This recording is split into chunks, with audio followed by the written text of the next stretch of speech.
ଆସିଗଲାଣି ଆଉ ତା ନିଷ୍ପତ୍ତି ହବ ଏ ପରିବାର ପାଇଁ ଶେଷ ନିଷ୍ପତ୍ତି।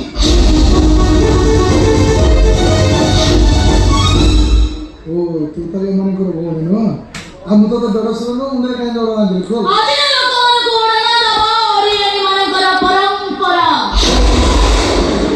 ତୁ ଭଏସ ମତେ ଚିହ୍ନା ଚିହ୍ନା ଲାଗୁଛି କିଏ ତୁ? ମୋ ଭଏସ ଆମକୁ ଚିହ୍ନା ଚିହ୍ନା ଲାଗିଲା କେମିତି? ଭଲରେ କହୁଛି ମୁଣ୍ଡର ଅରୁଆ ଖୋଲ ମୁଁ ଦେଖିବି ତୁ କିଏ? ଆଚ୍ଛା ତୁ ତାର ମୁଣ୍ଡର ଅରୁଆ ଖୋଲେ ବୋଲି ଠିକ ଅଛି।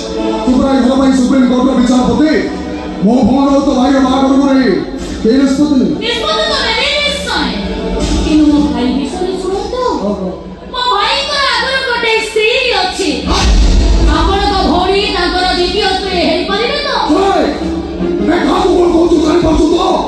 ମୋ ଭଉଣୀ ଏବଂ ତୋ ଭାଇର ଦ୍ୱିତୀୟ ସ୍ତ୍ରୀ I mean second wife। ଆଜିକାଲି ଦୁନିଆକୁ ସମସ୍ତଙ୍କର ସେକେଣ୍ଡ ୱାଇଫ୍ ଅଛନ୍ତି। ଆପଣଙ୍କର ବି ସେକେଣ୍ଡ ୱାଇଫ୍ ଥିବେ? ମୋ ମୁଣ୍ଡରେ ନିଆଁ ଲଗେଇବାକୁ ଚେଷ୍ଟା କରନି। ମୋ ମୁଣ୍ଡରେ ନିଆଁ ଲାଗିଲେ ମୁଁ କାହାର ବି ନୁହଁ। ତମେ ତ ମଧ୍ୟ ଦେଖିବେ କାହାର ଏଠି ଥିଲ ନା କାହାର ଏଠି ଅଛ ନା ଭବିଷ୍ୟତରେ କେବେ କାହାର ଏଠି ରହିବ। ତମର ତ ଅନେକ ରୂପ ଅନେକ କାହାଣୀ। ସତ କହିବାକୁ ଗଲେ ତମେ ଜଣେ ବହୁ ରୂପୀ ଏଣ୍ଡୁଅ। କିଏ ମୁଁ ଜାଣି ସାରିଲି। ଆରେ ଏଣ୍ଡୁଅ ବୋଲି ମତେ କେହି ଡାକନ୍ତିନି। ଏଇଠି ଧରା ପଡ଼ିଗଲି। ଏଣ୍ଡୁଅ ବୋଲି ମତେ ଜଙ୍ଗଲରେ ଥରେ ଜଣେ ଗେଲରେ ଡାକିଥିଲେ। ତ କେହି ନୁହଁ ତୁ ସେ ଶିବାନୀ। ଶିବାନୀ? ଶିବାନୀ କି? ଶିବାନୀ ତମେ ଚିହ୍ନିଲ କେମିତି? ଶିବାନୀ ସହିତ ତମର ସମ୍ପର୍କ କଣ? ଭଲରେ କହୁଛି ମୁଣ୍ଡର ଗଲା ଖୋଲ ତାହେଲେ ନିଜେ ଯାଇ ତ ମୁଣ୍ଡର ଗଲା ଖୋଲେ ବରବଡ଼ିବା ଖୋଲ ତ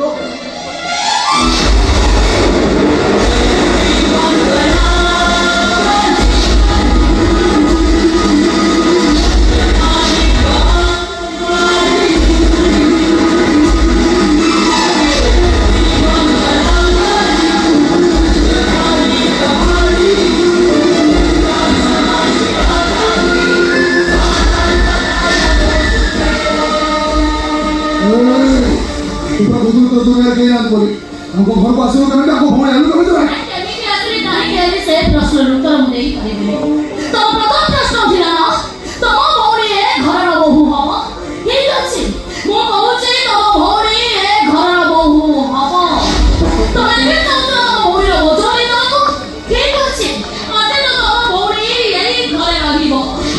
କିନ୍ତୁ ଆଦିତ୍ୟ ଭାଇ ଦିନକୁ ଏଇଟା ପରେ ତାଙ୍କ ହାତରୁ ଶଙ୍ଖା କରି ତାଙ୍କ ମତରେ ସିନ୍ଦୁର ବୁଝି ଦେବେ। ମୋ ଅବସ୍ଥାରେ ତମ ଭଉଣୀର ହବନି ସେ ଗ୍ୟାରେଣ୍ଟି ମୁଁ ଦେବି। ମୋ ସହିତ ଭିତରକୁ ଆସ।